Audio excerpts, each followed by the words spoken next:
Bueno, pues sigo en Barcelona. Quien tenéis delante ahora mismo es Marc Sanglas. Es un parlamentario de Esquerra Republicana de Cataluña. Y bueno, pues antes de empezar la entrevista, para la gente que no me conozca y como, bueno, este tema, ayer se votó la disolución del Parlamento, ¿no? La convocatoria de elecciones, un momento pues muy importante.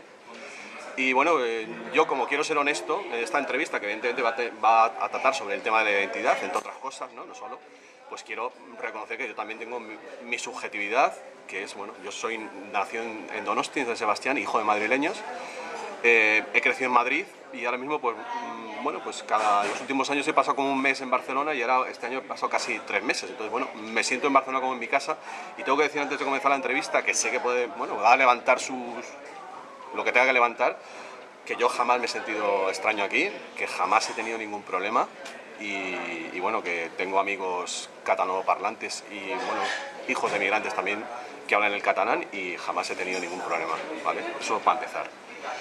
Y bueno, pues para situarnos un poco en la cuestión, Marc, cuéntanos, bueno, hola, que he hablado mucho. ¿Qué pasó ayer y cuál es la situación a día 28 de septiembre de lo que está sucediendo aquí en Cataluña desde tu punto de vista?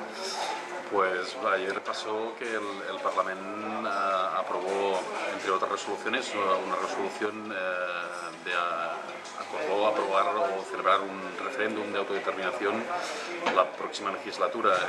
El Parlamento quedará disuelto técnicamente el lunes, pero ayer era el último pleno que había y por tanto lo que se decidió es que después de las elecciones del 25 de noviembre, la próxima legislatura que empiece, se celebraría un referéndum de autodeterminación. Esto trae su causa, no se puede entender sin la gran manifestación del 11 de septiembre en Barcelona, que casi entre 1,5 millones y 2 millones de personas se manifestaron en la ciudad de Barcelona pidiendo independencia, y esto es lo que entendemos de Esquerra Republicana, un partido independentista, que es lo que hace reaccionar al gobierno de la Generalitat, al presidente Mas, de comparecencia. Esto obliga a mover pieza y entonces se suceden un seguido de hechos, como fue la entrevista con el presidente Rajoy, en la cual se le iba a presentar un acuerdo presentado en el mes de julio sobre el concierto económico.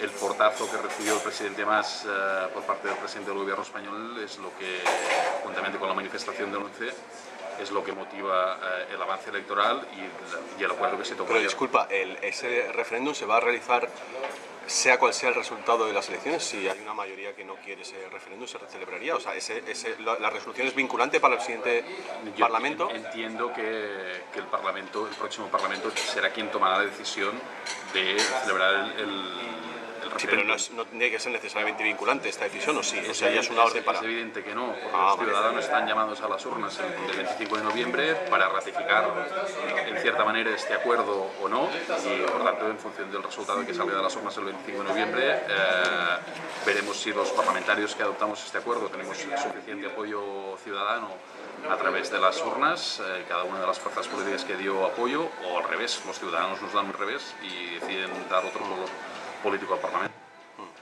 Bueno, según lo que he podido, ya te digo, por el tiempo que he estado aquí viviendo en Barcelona, bueno, la verdad es que del resto de Madrid, por ejemplo, no se conoce mucho lo que está sucediendo aquí, no se informa demasiado, pero veo que hay como dos vertientes del tema independentista, que para mí una es el tema económico y otro tema es el tema del sentimiento. Entonces, cultural, sí.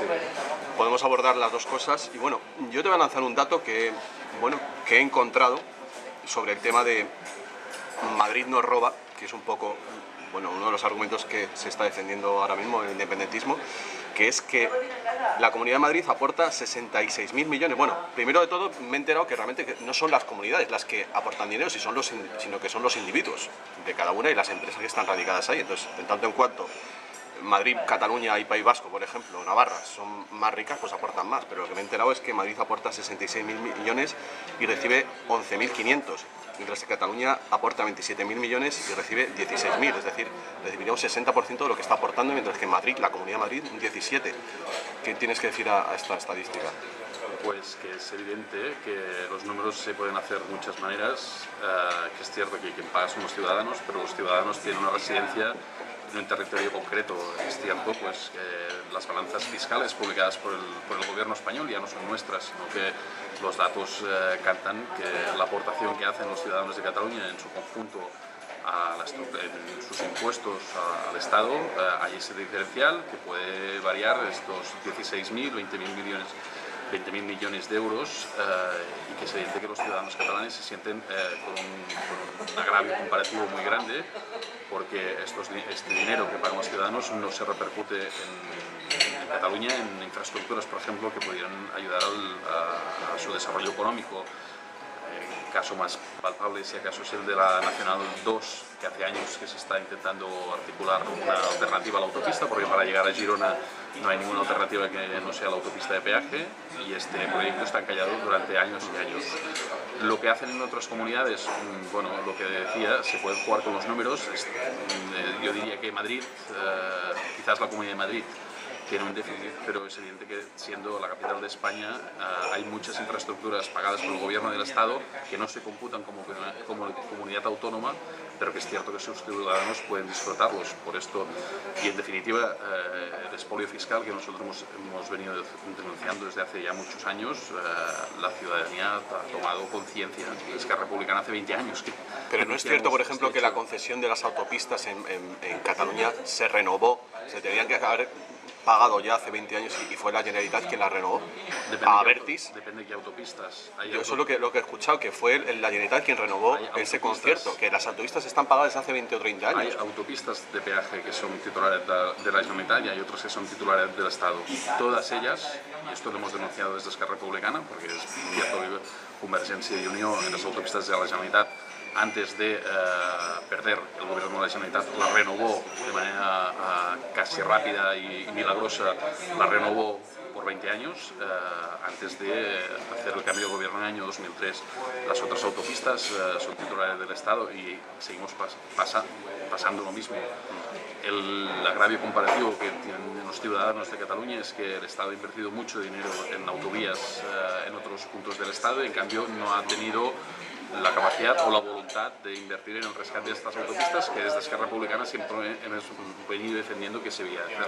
Bueno, como te he dicho antes de entrar en la entrevista, pues tengo una visión bastante planetaria de la política. Hace unos meses he estado en Chile y en Argentina y me he sorprendido sobre todo en Chile que todas las carreteras son de peaje. Y en Argentina es el mismo proceso y bueno, estoy viendo que en todos los lugares. Entonces parece que hay una tendencia planetaria, bueno, se está diciendo que van a cobrar para las autovías. Entonces, ¿se debería echarle la culpa al gobierno de Madrid o es un gobierno mundial que está pretendiendo que paguemos por todo? Y parece, bajo mi punto de vista, que volvemos al feudalismo, que es a donde nos conduce. Es cierto, en definitiva, que los ciudadanos con nuestros impuestos, de manera directa o indirecta, acabamos pagando los servicios públicos. Y los pagamos en forma de peaje o los pagamos en forma de impuesto. Y es cierto que en el contexto de crisis actual, pues algunos servicios públicos que se hagan desde la administración tienen que ser pagados o costeados en otra parte por los ciudadanos. El problema es que aquí ya llevamos demasiada ventaja en este tema, ya hace demasiados años que pagamos. Es cierto, y desde Esquerra Republicana siempre hemos defendido que si han de haber autopistas de peaje, que seguramente han de haber algunas autopistas de peaje, básicamente reguladores de tráfico, tienen que ser autopistas que como mínimo tengan una alternativa de vía libre. Pero perdona, ¿por qué tiene que haber autopistas de peaje? Si el espacio público es público, o sea, las carreteras transcurre por un espacio que es de todos, ¿no? Sí, pero en definitiva alguien tiene que pagar el mantenimiento de estas carreteras. Recordemos, por eso nosotros no nos oponemos a que haya un peaje en la AP7 si tuviéramos vías de conexión alternativas para los ciudadanos de Cataluña, pero los ciudadanos de Cataluña para desplazarse a Girona solo pueden pasar por la autopista. Sí, es cierto que la autopista AP7 es una autopista de tránsito internacional y por tanto las mercancías que pasan por este sitio pagan por sus desplazamientos. Hay un desgaste de estas autopistas que hay que mantener. Por tanto, desde este punto de vista, podríamos llegar a estar de acuerdo a un cierto peaje si fuera para el mantenimiento de las vías. Pero esto no es así.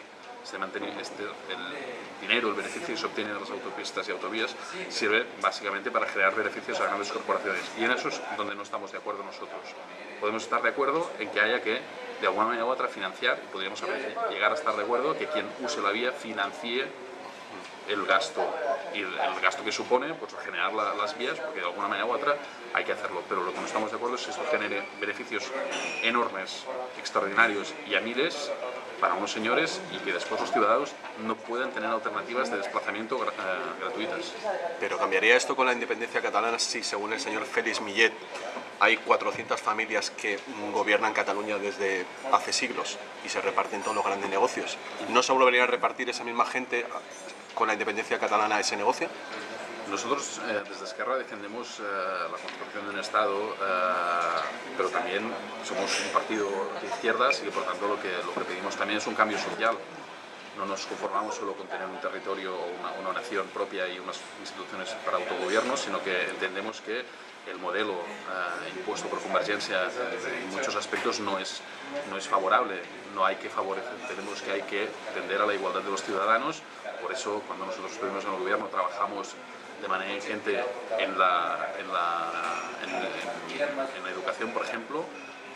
Impusimos o concedimos o conseguimos, más que nada, una sexta hora para la educación. Entendíamos que había que igualar la educación pública a la privada, y en eso estamos. Queremos una sociedad igualitaria al máximo. Pero no os estáis yendo a la cama con vuestro enemigo, de alguna manera, con la burguesía. No, tenemos puntos en común, eso es cierto, y en esos puntos en común nos entenderemos, pero en otros no. Ayer mismo en el Parlamento, no solo decía antes que no solo se aprobó la resolución de convocar un referéndum en las próximas elecciones, sino se aprobaron otras resoluciones, y algunas eran críticas con el gobierno actual de la Generalitat. No estamos de acuerdo con cómo se han gestionado algunas cosas, no estamos de acuerdo en que haya gente que se aproveche de la administración pública para sus negocios. Vamos con el tema de la banca, que bueno, pues ahora mismo el sistema monetario es el foco de este problema. Si parece como que estamos todos de acuerdo en que no hay fluidez del cash, del dinero líquido para hacer los intercambios, y resulta que esa es una competencia que tiene el Banco Central Europeo, ¿qué cambia que el gobierno esté en Madrid o en Barcelona? Evidentemente, cuando nosotros hablamos de independencia, no estamos pensando en la independencia del siglo XIX, cuando el Partido Popular o otros partidos que no son independentistas quieren hacer chanza de nuestras propuestas, dicen que vamos a poner fronteras. Nosotros no tenemos intención de poner aduanas ni poner fronteras. Queremos ser un Estado más en el conjunto de las naciones europeas, y queremos tener la misma independencia que en estos momentos pueda tener Alemania. Sabemos que los estados en el conjunto de la construcción europea han cedido algunas de sus competencias. Estamos dispuestos como país también a hacer esta concesión, porque entendemos que el futuro pasa por un gran conjunto en Europa, no el modelo actual, evidentemente. Por eso entendemos también que unidades más pequeñas en el conjunto de Europa, donde los ciudadanos o donde los gobiernos sientan más el aliento de los ciudadanos en su cogote, y por tanto se sientan más presionados por la ciudadanía, va a hacer también que los estados de Europa se puedan construir de una manera mejor, más cercana a la ciudadanía. Entendemos que el actual modelo construido en base a estados, lo que provoca también al mismo tiempo es que se toman decisiones que nadie sabe quién las toma. Finalmente se dice, Bruselas toma una decisión. Si los centros de decisión son más cercanos al ciudadano, por eso defendemos también... ¿Pero realmente qué crees que ahora mismo Madrid toma decisiones? No, ¿O las toma Frankfurt? No, ¿O Bruselas? Seguramente las toma Frankfurt, y es verdad que en algunas decisiones el gobierno de la Generalitat, aunque tuviéramos la independencia, estaríamos atados de pies y manos por las decisiones que se toman. Pero seguro que si nosotros tuviéramos un puesto en el Consejo de Ministros de la Unión, también podríamos decir qué es lo que nos interesa a nosotros, porque también tenemos nuestro tejido comercial es diferente, el conjunto productivo catalán es diferente del conjunto productivo español, y por tanto decisiones estratégicas como pueden ser el corredor mediterráneo, nosotros podríamos incidir, porque el corredor mediterráneo, a pesar de solo ser, no es solo una reclamación desde Cataluña, sino que entendemos que es una reclamación que favorece a todo el conjunto, a todo el Levante, y que por tanto es un beneficio que tendría tanto el Estado español como el Estado catalán. Y básicamente lo que conseguiríamos es una conexión importantísima con Europa para poder trasladar nuestras mercancías, que en estos momentos es imposible de hacer o el coste es muy elevado. Te voy a hacer un pequeño chiste, porque yo creo que también nos podemos reír un poco de la situación. Tenemos una amiga común que se va a ir a estudiar a Alcalá de Henares, y bromeábamos diciendo que dentro de un tiempo pues se podría ir a la cola, cuando vaya a hacer la matrícula, a la cola de extranjeros. ¿Tú consideras que eso eso es una posibilidad, por ejemplo, que un catalán se fuera a estudiar a Madrid y cuando vaya a hacer la cola de la matrícula se tuviera que poner en la cola de extranjeros. No, se pondrá en la cola de los europeos. Pero bueno, no es la misma cola que la del... Pues esto es lo que también queremos cambiar. La mentalidad europea que tiene este país creemos que es muy superior a la que se tiene desde Madrid. Entendemos la vocación europeísta de Cataluña es muy alta, no desde ahora, desde principios del siglo XX. La vocación, la conexión con la frontera francesa nos ha hecho que tengamos mucho contacto. Los catalanes siempre hemos sido unas personas que nos ha gustado viajar y abiertos al mundo. Vamos con el sentimiento y también con el mundo. ¿El sentimiento catalanista se levanta a partir del amor a su tierra o hacia el odio hacia Madrid? El 11 de septiembre había 2 millones de personas, 1,5 millones, 2 millones de personas manifestándose por las calles de Barcelona, pasando por delante de tiendas de recuerdos turísticos, donde estaba plagado de banderas españolas. Ni una de estas tiendas fue agredida en ningún momento. ¿Qué te quiero decir con esto? Pues que el sentimiento catalán no es un sentimiento anti-español. El sentimiento catalanista es un sentimiento en positivo, no es un sentimiento que se afirma contra nadie, sino es un sentimiento que se afirma a sí mismo. Somos un país desde hace muchos siglos que hemos tenido, por nuestra situación geográfica, tenemos la suerte de haber sido tierra de paso de mucha gente.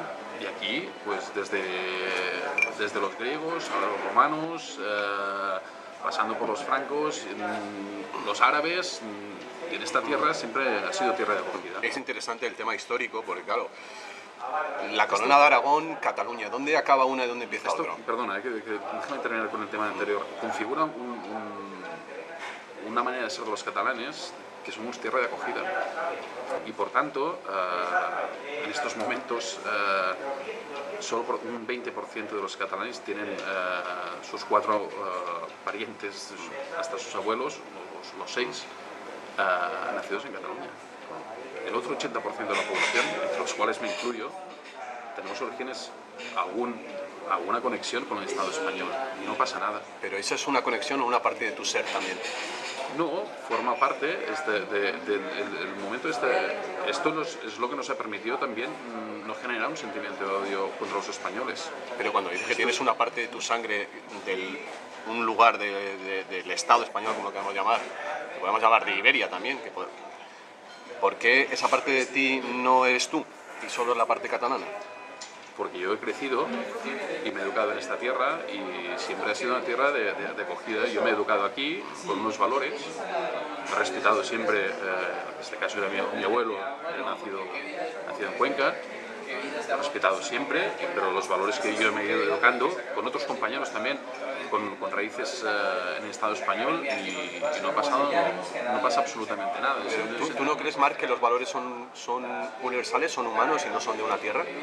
Sí, pero ¿Crees en el ser humano como tal, como una entidad? Sí, pero también creo que la tierra, que el clima, condiciona también el ser de las personas. El carácter, pero el carácter, bueno, es la conformación de las personas. Insisto, yo pienso que los catalanes siempre hemos sido tierra acogida porque nuestra situación geográfica hace que necesariamente hayamos sido tierra de paso.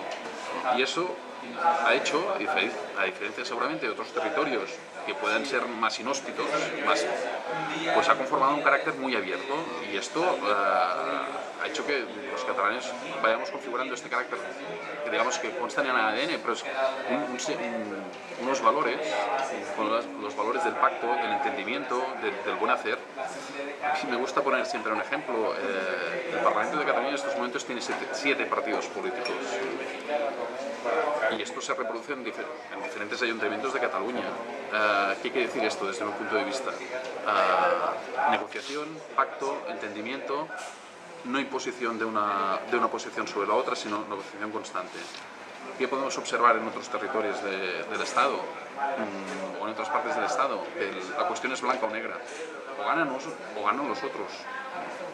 Y esta es la gran diferencia. Bueno, eso es una tendencia también y del momento, están surgiendo nuevos partidos, bueno, eso también es una interpretación un poco subjetiva del momento que estamos viviendo. Sí, pero si tú te miras la configuración de la mayoría de circunscripciones electorales españolas, se configuran que se la reparten entre el PP y el PSOE, por tanto los unos o los otros, a excepción de algunas que tengan, pero en la configuración, desde nuestro punto de vista, ha sido siempre... ¿Qué es España para ti, Marc?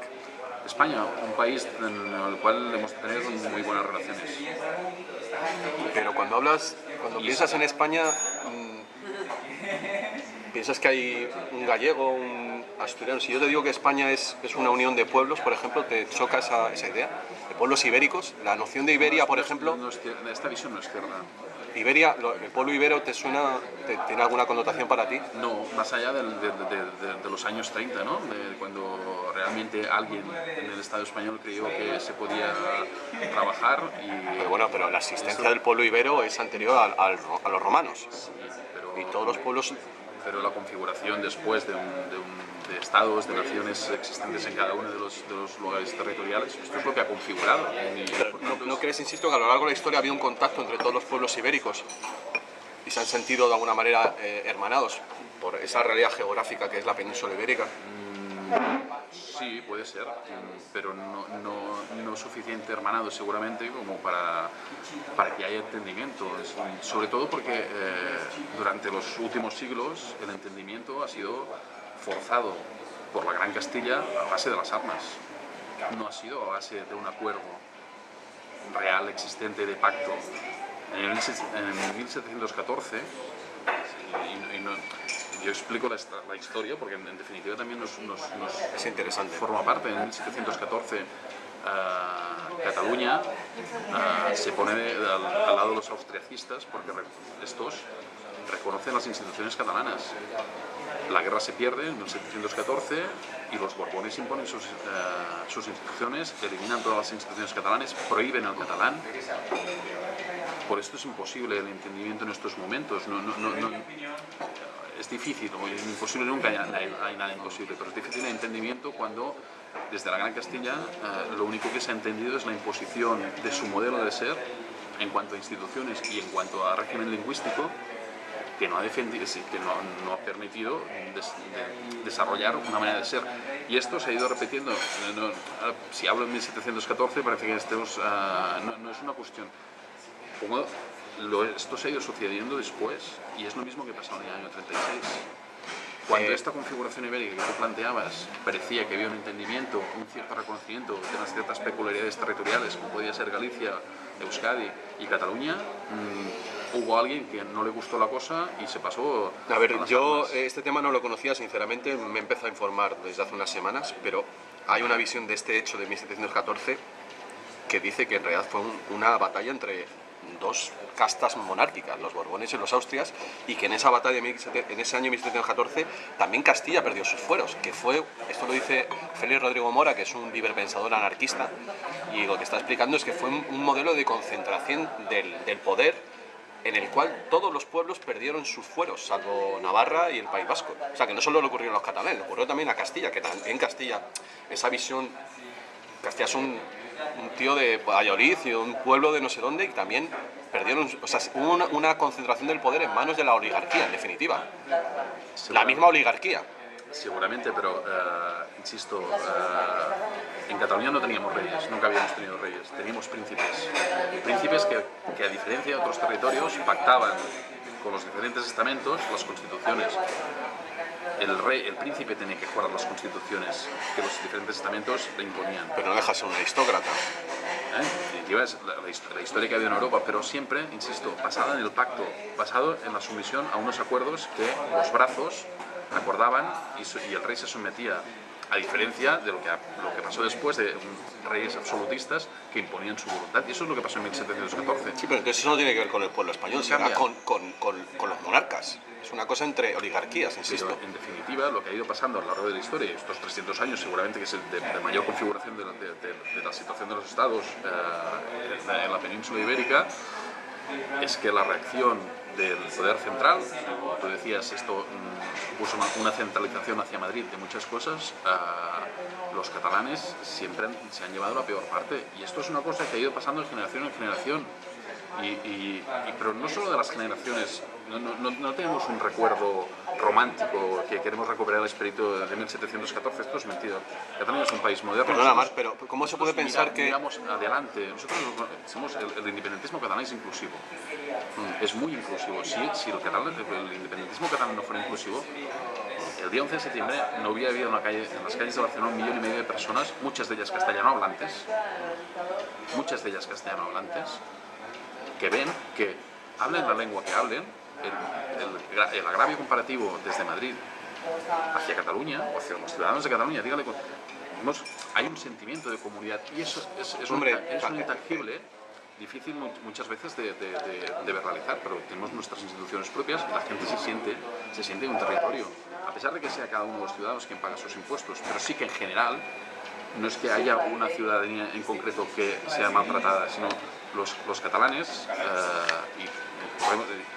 por catalanes entendemos todas las personas que viven y trabajan en Cataluña, independientemente de su origen, independientemente de lo que hablen. Pero ahí no me negarás que hay la mitad de la población que se siente al mismo tiempo española y catalana. ¿Tú crees que son excluyentes? ¿No se puede sentir esos dos sentimientos de amor al mismo tiempo? Puede ser, yo no voy a decir a nadie lo que debe sentirse. Yo sé lo que me siento y no me siento participante. ¿Tú te sientes extranjero si vas a veranear a Andalucía, por ejemplo? No me siento extranjero, me siento ciudadano. Me voy a Andalucía, me podría ir a Francia. Sí, pero te estoy diciendo, ¿te sientes más igual en Francia que en Andalucía? Sí. ¿No crees que hay una connotación más cercana de un andaluz? No tengo, porque supongo no tengo un contacto personal con nadie ahí, tampoco, porque quizás tuviera un contacto personal con nadie en Andalucía me sentiría más próximo. No me siento... Cuando viajas... La noción del Mediterráneo, por ejemplo, no te asocia a ti una cultura común, por ejemplo, yo qué sé, la paella. La rumba catalana, ¿crees que la rumba catalana forma parte del folclore catalán? Sí. O sea, Kiko Veneno, Peret, El Pescailla, Estopa, Ojos de Brujo. Sí, forman parte de la cultura. ¿Y eso no es Andalucía? No. ¿Ah, no? Es cultura catalana. O sea, ¿la rumba no viene del flamenco? Pues no hay deriva, porque tú mismo me has dicho rumba catalana. Sí, pero lo trajeron los andaluces que vinieron aquí a Cataluña. Sí, claro, ¿o no? Y de América también se trajo las patatas. El mundo, si te miras el mundo, esta globalización del mundo, lo que hay que aprovechar en cada... Me refiero es que hay una parte de Andalucía aquí en Cataluña, claro es innegable. Que sí, claro que sí. Pues entonces, eso es... Pero si no hay ningún problema, no hay un rechazo a todo esto. Yo sigo insistiendo en lo que decía antes. El independentismo catalán es un independentismo inclusivo. No hay un rechazo a las personas por su origen. ¿No? Pues aquí hay ciudadanos que estaban en la manifestación del 11 de septiembre y que seguro que vibraban con la selección española unos días antes. ¿Y eso no te parece mal? No.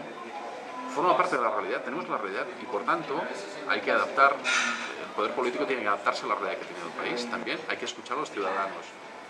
Y que si una parte de la ciudadanía se siente con estos dos sentimientos, pues lo que tenemos que hacer los políticos es articular, o el Poder Legislativo tendrá que articular de qué manera se garantizan los derechos de los ciudadanos sin que nadie se sienta, que podamos dar salida a todas las necesidades del país, pero siempre que podamos decir y tomar las decisiones desde aquí. Porque en definitiva este es el problema que hay en estos momentos, decisiones que afectan, es cierto como decías antes, que hay decisiones que ya no se toman ni en Madrid, que son decisiones que vienen de Europa, pero hay decisiones que sí que se pueden tomar aquí. Y las agresiones, los catalanes se sienten agredidos constantemente por las instituciones españolas, empezando por el gobierno pero siguiendo por los tribunales españoles. ¿Por los? Por los tribunales españoles. ¿Respecto a qué? Respecto, por ejemplo, a la inmersión lingüística. Pero también hay gente que quiere educar a sus hijos en castellano y no puede aquí. ¿Sí? ¿Seguro? ¿Estamos muy seguros de esto? Sí, eso me lo ha comentado gente. ¿Te bueno, de hecho me ha dicho alguien hoy, bueno, no te voy a decir quién es porque le conoces, pero que más educa a sus hijos en un colegio trilingüe, que castellano, francés, parece ser liceo y catalán, y que en cambio él no puede hacer lo mismo. O sea, que no hay colegios donde puedan hacer esa... Nuestro amigo Jordi, No te voy a decir quién es. Bueno, pues nuestro amigo Jordi, un dato. Este año han empezado en las escuelas 50.000 niños en Cataluña. De estos 50.000 niños, 12 han pedido la educación en castellano. ¿Cuántas plazas había? No, es disponibilidad de los padres pedir que se les eduque en castellano. No es un tema de plazas, no hay cupos.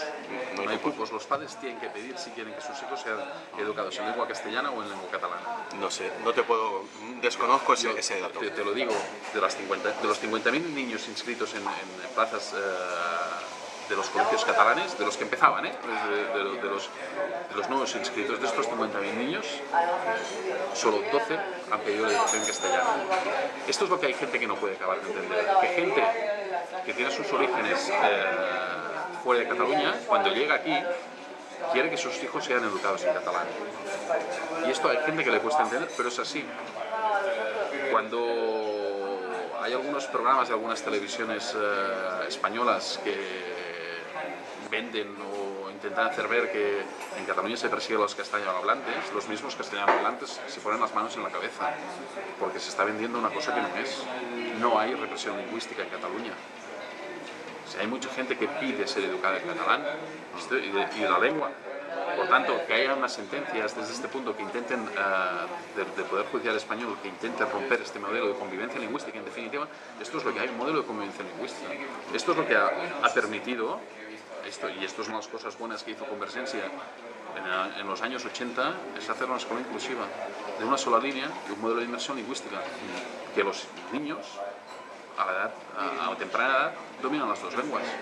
Acaban la primaria dominando. Entonces asumes que el español es parte de la cultura catalana. Sí, y muy contento de saberlo. Entonces, porque es una lengua que nos permite abrirnos a muchos países del mundo. Pues entonces estás asumiendo la identidad ibérica. Porque es ese elemento, la lengua franca, digamos, ¿no? Es igual que es importante que saber hablar inglés. Es importantísimo en estos momentos de mundialización que los ciudadanos de Cataluña dominen tres lenguas. Una, el catalán como lengua propia del país, el castellano como una lengua hablada por muchos millones de personas también, y el inglés, para poderse mover uno por Europa y otro en otras partes. Una de las cosas que me sorprendió cuando vine aquí, porque confieso que yo pensaba que bueno, no sé por qué, me había hecho una idea desde Madrid que los catalanes no hablaban el castellano también como yo. Y me encontré con que amigos de familias catalanas que dominan la jerga, ¿vale? El habla de la calle. Yo soy de barrio, ¿no? Y me sorprendí cómo manejaban la jerga del español con todos los dejes. O sea, bueno, supongo que la gente sabe de qué hablo, ¿no? El lenguaje de la calle. Eso es ser absolutamente bilingüe. Eso no es lo mismo que el inglés, perdona. Eso es conocer, cuando una persona llega al conocimiento del argot, eso es que es absolutamente bilingüe. Y aquí hay muchísima gente que son bilingües. Puede ser que haya gente, pero... Y entonces eso no se puede equiparar a un aprendizaje del inglés, por ejemplo. Es evidente que el contacto y la influencia del español y de las televisiones españolas en Cataluña, porque aún formamos parte de España, es evidente, y el contacto, pero yo insisto, el independentismo catalán no quiere cerrarse, no queremos poner fronteras, queremos abrirnos al mundo desde nuestra perspectiva. Pero si se construye la patria catalana a través de la lengua catalana y resulta que el 80-90% de la población, para ellos el castellano es una lengua también tan suya como el catalán, ¿de qué estamos hablando? Estamos hablando de que en el día a día la gente pueda expresarse como quiera, y esto es lo que desde diversos gobiernos españoles, y especialmente desde la dictadura del año 39, se ha intentado prohibir. ¿Qué problema había que los catalanes hablaran el catalán? ¿Dónde estaba el problema? Es a más represión española, porque ha sido así, hablemos claro, ha sido represión constante y ha habido agresiones contra la lengua por parte de los poderes españoles. El Estado español no ha asumido nunca su plurilingüismo. ¿Qué problema hay? Como tiene en Suecia reconocimientos en todo el Estado, o en Suiza mismo, con 4 lenguas oficiales, y no en todas partes se hablan los mismos idiomas, pero son oficiales en todos los territorios. Esta sensibilidad por parte del Estado español no ha existido nunca, ha intentado imponer el español. Nosotros hemos promocionado y fomentado el aprendizaje del catalán. ¿No crees que hay un uso político de la lengua? Pero nunca en detrimento de la lengua castellana. Nos llena de orgullo que nuestros chicos también hablen español, porque es una manera de verse al mundo. Es decir, hacer una educación monolingüe en catalán o tender a que nuestros hijos solo hablen catalán es cerrarles puertas al mundo. Nosotros queremos educación trilingüe para nuestros hijos. Cuantas más lenguas sepan, mejor se moverán en el mundo, en este mundo tan globalizado. Yo personalmente hablo 5 idiomas inglés, francés, italiano, portugués, y para mí la lengua es una herramienta de comunicación. Si me encuentro una persona que me va a entender mejor en inglés, me pongo a hablar con ella en inglés, en francés o lo que sea. No hablo en catalán pues porque realmente me pongo a hablar con catalanes y lo hablo tan mal que me paso al castellano. Pero sí veo que hay un uso político de la lengua cuando debería ser es una herramienta de comunicación. Entonces ahora llegamos al tema del valenciano, que también es interesante. Me escribe una chica catalana que se fue a vivir a Valencia, concretamente era a Castellón, y claro, iba hablando con el acento catalán y en la escuela le reprimen ese acento catalán porque quieren potenciar el acento valenciano. Y luego me escribe otra persona contándome lo contrario, contándome cómo la Generalitat está pagando organizaciones que están intentando imponer el uso lingüístico catalán en Valencia. Entonces eso genera, me contaron una anécdota graciosa, te lo voy a decir, coño, estamos aquí en confianza, Claro que sí. que a mí me sorprendía mucho que el Valencia era muy pro-madridista, los valencianos, hace unos años. Depende de qué. No, que te voy a decir por qué. Yo creía que eran madridistas y me dijo un José, el panadero de Valencia, me dijo, no, es que éramos madridistas, es que éramos anticatalanes, porque por aquel momento estaba Cataluña con el tema del catalán y entonces nos volvimos madridistas para fastidiar al Barça. Puede ser, pero, Te estoy hablando de los años 80 o 90. pero construir una identidad en base al anti no lleva a ninguna parte. Es cierto que una parte del valencianismo político, con González Elizondo al frente de la Unión Valenciana y todo esto, intentó crear un partido político afirmándose contra los catalanes. Y eso es un error. Es un error. Las comunicaciones entre el País Valencià y Cataluña, de empresarios arriba y abajo, solo hay que ir a ver el Euromed cómo sale de la estación de Sants cada mañana, lleno a tope, y arriba y abajo. Hemos sido un territorio que hemos tenido conexiones culturales, lingüísticas desde hace muchos siglos, formamos parte de la misma corona, que hemos seguido evoluciones políticas diferentes por diferentes motivos, pero es que yo pienso que se ha hecho más uso del anticatalanismo en Valencia por parte de algunas, precisamente de algunos políticos castellano hablantes, intentando crear unas diferencias entre el valenciano y el catalán cuando no existen. Si tú hablas con un lingüista te dirá que son la misma lengua, igual que es la misma lengua el castellano que se habla en Madrid que puede ser el que se habla en Buenos Aires, no son lenguas diferentes, seguramente tienen modismos y veces diferentes, evidentemente, pero son la misma lengua. Con el catalán y el valenciano pasa lo mismo, es igual. Nosotros no tenemos ningún problema que se llame lengua valenciana. Me contaron que cuando la guerra de Yugoslavia...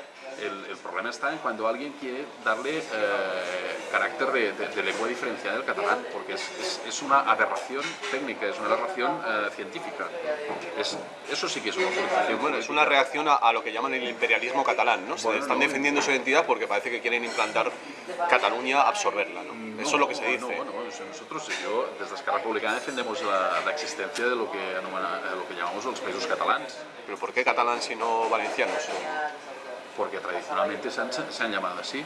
Para los valencianos no. Para los valencianos es Valencia, Valencia y Cataluña es Cataluña. Sí, y nosotros lo que creemos y defendemos, y en eso estamos, es una confederación entre el que eran los territorios antiguos, que eran las islas, las illes, País Valencià, que por eso se llama País Valencià, porque tenían su propia autonomía. Lo único que compartíamos era la corona. Pero la corona era de Aragón. Las instituciones eran propias. La corona era de Aragón. La corona de Aragón tenía las instituciones propias de cada uno de sus países y tenía una corona que era única.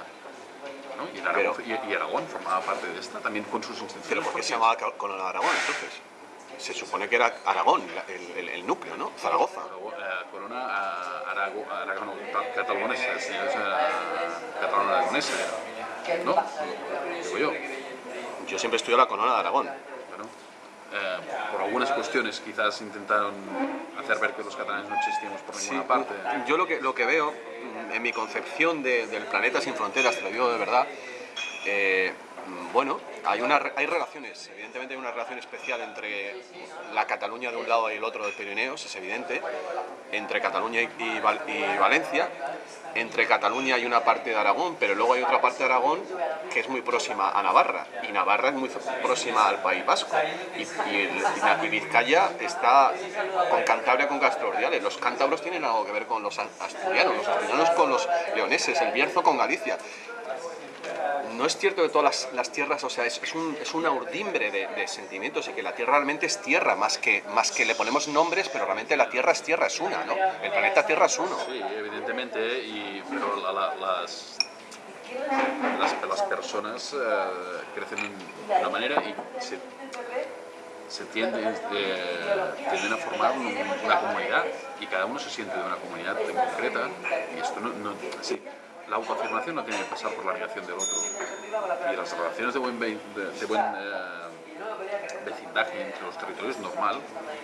Siempre digo que con España, a pesar de que nosotros criticamos la gestión del gobierno central respecto a Cataluña y de las instituciones españolas respecto a Cataluña, no tenemos necesidad de cerrarnos con España. Insisto, el contacto es importante, son las personas. Nosotros desde Esquerra Republicana la importancia está en las personas, queremos mejorar la calidad de vida de las personas, pero en estos momentos entendemos, desde siempre hemos entendido desde Esquerra Republicana que esto pasa por la configuración de un Estado propio.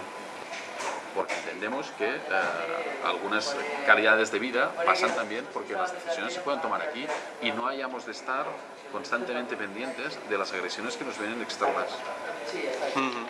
Bueno, ya por último, en este momento que estamos viviendo, con esta crisis del sistema monetario tan bestial,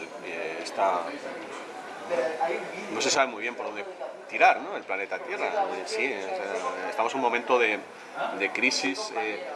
¿Cómo ves tú el planeta Tierra entero? ¿Qué sueñas tú con el planeta? ¿Cuál es el planeta en el que te gusta? ¿Qué planeta me gustaría? Primero me gustaría una sociedad donde la capacidad especulativa desapareciera. La depredación de los recursos naturales que estamos teniendo en estos momentos por culpa de la especulación, de las ganas de hacer dinero fácil de algunas personas, es lo que nos lleva a depredar el territorio, a depredar el mundo, y esto lo acabaremos pagando, seguro. Nosotros desde Esquerra siempre hemos defendido un equilibrio en los valores medioambientales, porque entendemos que es la única manera. Estamos contra este modelo de crecimiento basado en el crecimiento inmobiliario, porque al final se ha demostrado fallido. El crecimiento para siempre y más y más y más, esto algún momento revienta y ha acabado reventando. Entendemos que ha de haber un equilibrio, que es evidente que ha de haber un proceso de mercado para que la gente pueda vivir, pero que el modelo especulativo del cual nos hemos dotado y del cual ha participado una parte de la sociedad catalana, tampoco nos vamos a negar las evidencias, está llamado a fracaso. Se ha demostrado este fracaso. A mí personalmente, ya sí que te hablo personalmente, me gustaría que todos aprendiéramos de lo que ha pasado hasta ahora, entendemos que el crecimiento ilimitado no existe y que el consumo de las fuentes de energía, el consumo medioambiental, nos lleva al desastre. ¿Y cómo se puede parar el poder de los banqueros, que son los que ahora mismo se ha demostrado que están gobernando? Pues seguramente con instituciones más fuertes, donde realmente... Pero la emisión de la moneda, por ejemplo, que supongo que sabes que el 90% de la moneda es especulativa, la generan los bancos a partir de la deuda. ¿Cómo se puede parar todo eso si realmente tienen el poder a través de la inflación, del dinero que crean? Seguramente pues, hay que ser valientes, cuesta luchar contra lo establecido, pero si no lucháramos contra alguna cosa para mejorar nuestra sociedad, seguramente tampoco no tendría ningún sentido. Al menos yo, mi lucha política es para mejorar la calidad de vida y trabajar para la justicia, ¿no? Y por tanto imponer ciertos límites a lo que se está haciendo, cómo se está trabajando, estos poderes económicos que quedan indemnes son los causantes de las crisis en este contexto y son los que se acaban beneficiando pues, con las ayudas económicas para salvar unos bancos que lo único que han hecho es especular, intentar obtener beneficios, pero en cambio cuando la gente los ha necesitado no han tenido ninguna manía a empezar a desalojarlos de sus casas, ¿no? Contra este modelo hay que luchar. Esto no es un modelo de equilibrio, entendemos que hay que luchar contra estas desigualdades. Pero ahora mismo crees que es más importante la independencia, que es esto que estás diciendo. Va vinculado, yo insisto, y te lo he dicho antes, para mí, si la independencia no sirve para construir un modelo social diferente, tampoco nos sirve para nada. Y vamos al extremo, te pongo un extremo. Yo soy independentista desde hace muchos años, desde que tengo uso de razón, casi. Entiendo que la libertad personal también pasa por la libertad de mi pueblo. Pero si vamos a tener independencia para construir un Estado nacional socialista, a mí no me interesa. A mí no me interesa. Dices que la libertad personal pasa por la libertad de tu pueblo. ¿Tú crees que está por encima de la libertad de un pueblo que la libertad individual? Va vinculada. Pero, por ejemplo, el hecho de que nos estén cacheando en los aeropuertos en base a un atentado que ahora ya todo el mundo conoce, que fue realizado por el propio gobierno norteamericano, ¿eso cómo se soluciona desde el punto de vista del pueblo cuando el poder que lo está creando, que lo está obligando, es un poder como el de los aeropuertos que está por encima del Estado español o el catalán o cualquier otro? Hay que intentar crear, difícil en una sociedad masificada, estructuras que permitan la mayor participación de la ciudadanía en el control de las decisiones gubernamentales. Y esto, insisto, y te pongo un ejemplo muy claro, en los ayuntamientos es más fácil que un político sea más sensible a las reclamaciones sociales, porque lo tiene en la puerta, porque lo tiene al lado.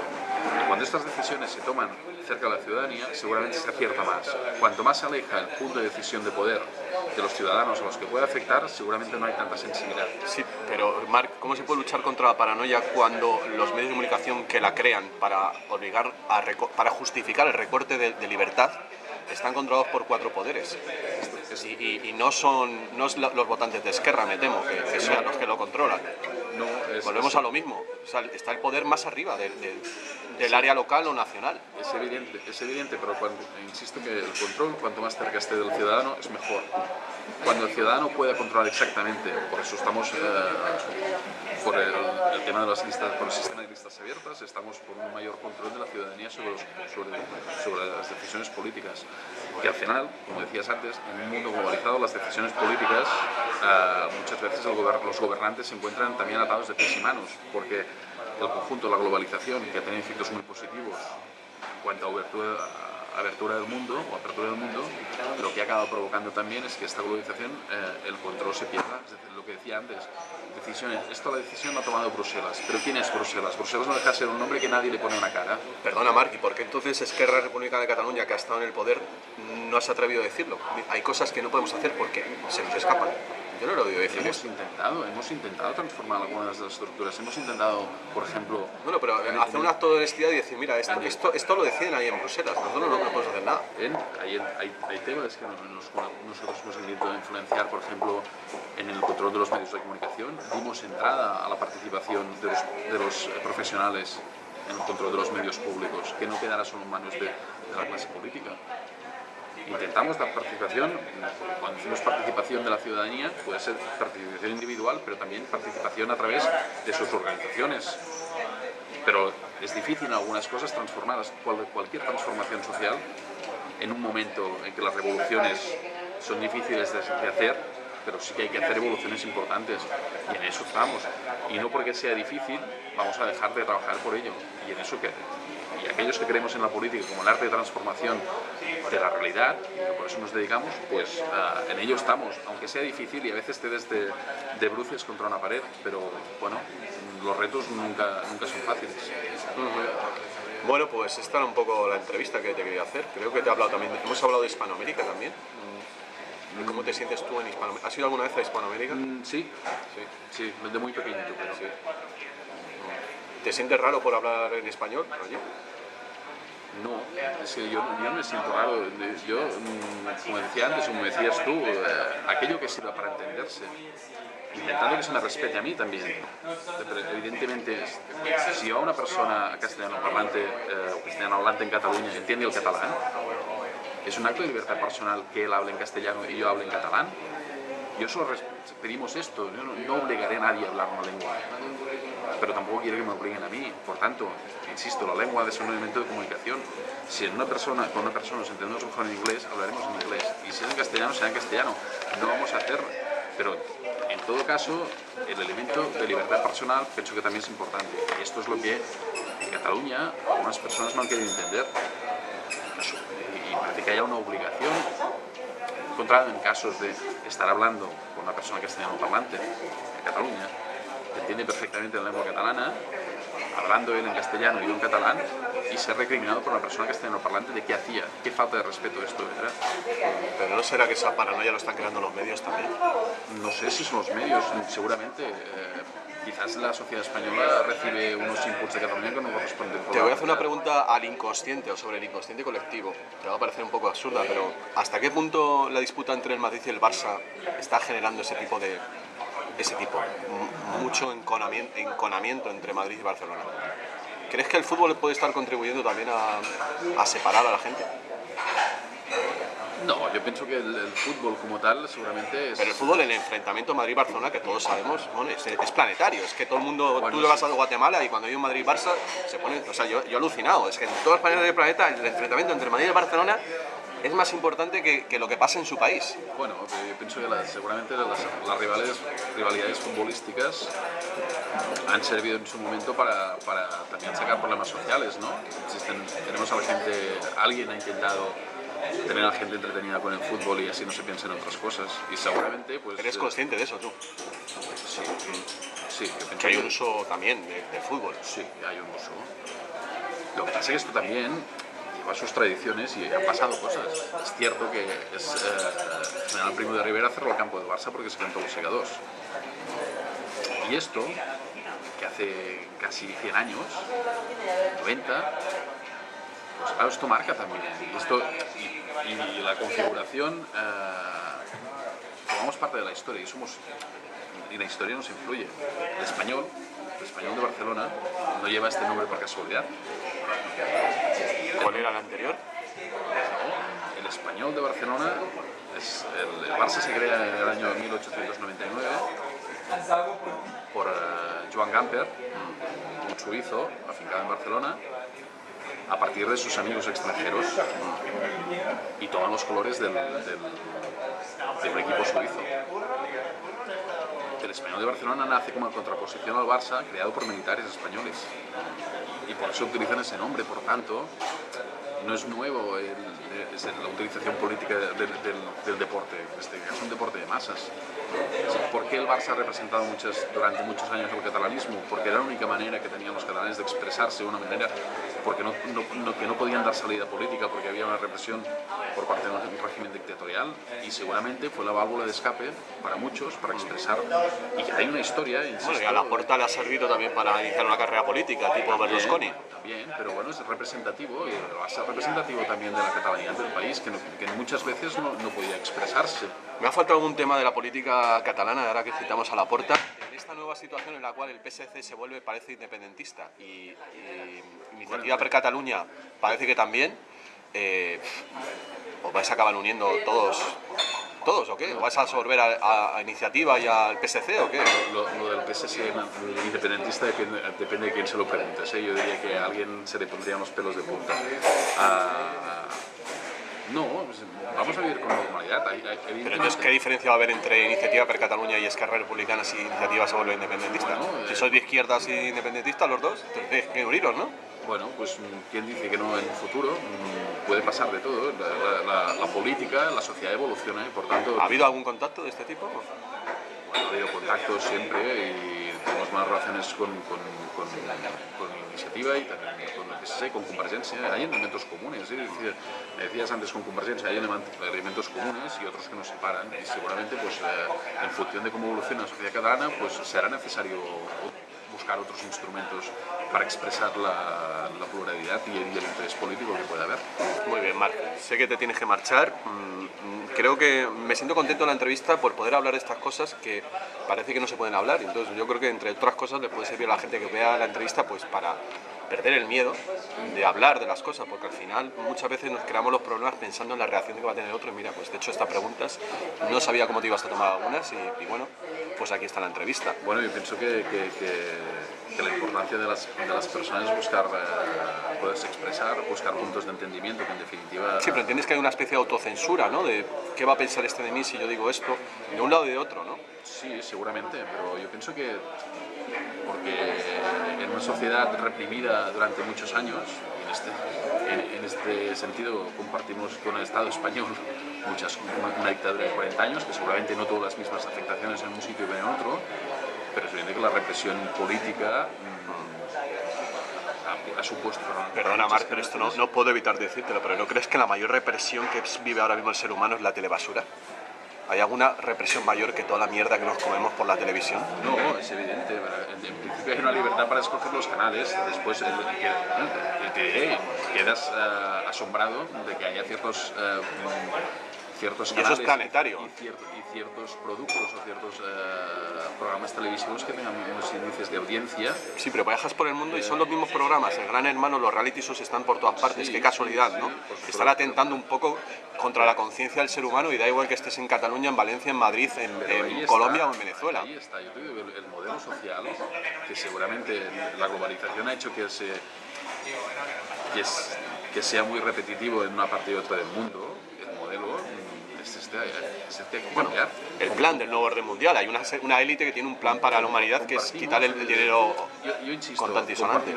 compartimos seguramente con muchos españoles, igual con muchos franceses o italianos o holandeses, seguramente compartimos la misma visión del mundo. Pero nosotros lo que tenemos es poder salir al mundo como somos nosotros, para intentar también transformar estas cosas desde nuestra propia realidad, que tampoco nos funcionan y no nos gustan. O sea, la independencia no va a ser la panacea de todo, no va a solucionar todos los problemas, pero sí que desde nuestra perspectiva, pudiéndonos organizar desde aquí, podemos intentar incidir, sobre todo en un proceso que para mí se parece atractivo, que es sobre todo en la creación. Tenemos una ventaja, crear de nuevo supone que podemos aprender los errores antiguos, de cual cosa las nuevas estructuras que tenga que crear el Estado catalán pueden ser diferentes de las que hemos visto. Todo, y que también con cierto escepticismo, porque la clase humana acaba tendiendo a los mismos errores. A pesar de que serían que, como dice el refrán, el hombre es el único animal que tropieza dos veces con la misma piedra.